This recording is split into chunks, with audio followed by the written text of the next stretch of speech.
بەناوی خوای گەورە و میهرەبان وەک ئەنجومەنی سۆرانی کۆمەڵی ئیسلامی بە هاوکاری خێرمەندان و خێرخوازان ئەو ڕۆژتوانیمان زارێکی دیکە بۆ 105 عایلە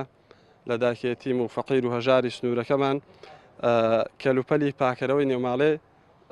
ئامادە بکەین و بەسەریان دابەش بکەین وەکو دوو جۆر سابوون و کلێن کەس و تایت و شامپۆ و فاس و جەلی و زاهی بۆ پاکەرەوەی ناوماڵێ. خوای گەورە پاداشتی ئەو خێرمەند و ئەو خێرخوازانە بداتەوە بەردەوامیان کە مۆفەقیان کە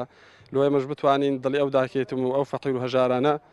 خۆش بکەین جاروبار ئەوها بەسەریان کەین و لە مانگە پرخێر و بەرەکەتەش ئەزر و پاداشتی زیاتریان هەیە. خوای گەورە سەربەرز و سەرفرازی دنیا و قیامەتیان کە ئینشاء الله.